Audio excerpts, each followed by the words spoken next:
Hi అండి, నేను కవిత, speech pathologist. ఇవాళ పిల్లల్లో మనం ఇష్యూస్ ఎలా ఐడెంటిఫై చేయాలి, మేబీ అది డెవలప్మెంటల్ డిలే కావచ్చు, ఏదైనా ఆటిజం, ఏడిహెచ్డి, అసలు పిల్లల్లో ప్రాబ్లమ్స్ ఉన్నాయని మెయిన్గా కీ సిమ్టమ్స్ ఏంటి, మనం ఎర్లియర్గా ఎలా ఐడెంటిఫై చేయాలని చెప్తాను.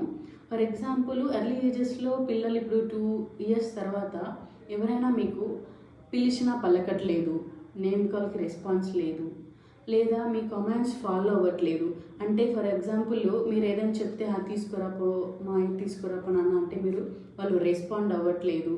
లేదా మీతో కమ్యూనికేట్ అవ్వట్లేదు అంటే, ఫర్ ఎగ్జాంపుల్ వాళ్ళకు ఆకలి వేసినప్పుడు మీకు చెప్పట్లేదు, ఏదైనా వాటర్ కావాలన్నప్పుడు మీకు చెప్పట్లేదు, జస్ట్ మిమ్మల్ని తీసుకెళ్ళిపోయి పాయింట్ చేసుకుంటూ తీసుకెళ్ళి మిమ్మల్ని అక్కడ పాయింట్ చేయడమా, లేదా మిమ్మల్ని గ్రాప్ చేసుకుని తీసుకెళ్ళి ఇలా చూపించడమా, ఇలా గెస్చర్స్ చేయడం, పాయింట్స్ చేయడం ఇలా చేస్తున్నారు.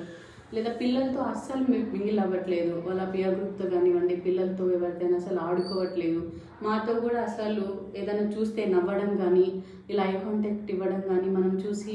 నవ్వినప్పుడు వాళ్ళు తిరిగి నవ్వడం కానీ, ఇలా నవ్వట్లేదు పిల్లలు అని మీకు అనిపించినప్పుడు, ఇవన్నీ ఎవరైనా చిన్నపిల్లల్లో 2.5 years 3 years పిల్లల్లో ఇలాంటి సిమ్టమ్స్ ఐడెంటిఫై చేసినప్పుడు, ఇలాంటి ఇష్యూస్ మీరు ఎవరైనా మీ పిల్లల్లో మీరు నోటీస్ చేసినప్పుడు, మీ దగ్గరలో ఉన్న ఏదైనా చైల్డ్ డెవలప్మెంట్ సెంటర్ కానీ, స్పీచ్ పెథాలజిస్ట్ దగ్గర కానీ, సైకాలజిస్ట్ దగ్గర కానీ ఒకసారి వెళ్ళి కన్సల్ట్ అవ్వండి. మీకు ఇన్ డీటెయిల్గా వాళ్ళు మీకు చెప్తారు అసలు ఏం చేయాలి, నెక్స్ట్ ప్రొసీజర్ ఏంటి, మనం ఎటువంటి ప్లాన్ చేయాలి, ఏమేమి చేయాలనేది మీకు కరెక్ట్ ఐడియా వాళ్ళు ఇస్తారు. ఇటువంటి సిమ్టమ్స్ ఉన్నప్పుడు కాన్సిక్వెన్సెస్ ఏంటి, లేదా ఇవన్నీ ఎందుకు వస్తాయి, వీటి కాసెస్ ఏంటి అనేవి కమింగ్ వీడియోస్లో నేను మీకు డీటెయిల్గా ఎక్స్ప్లెయిన్ చేస్తాను.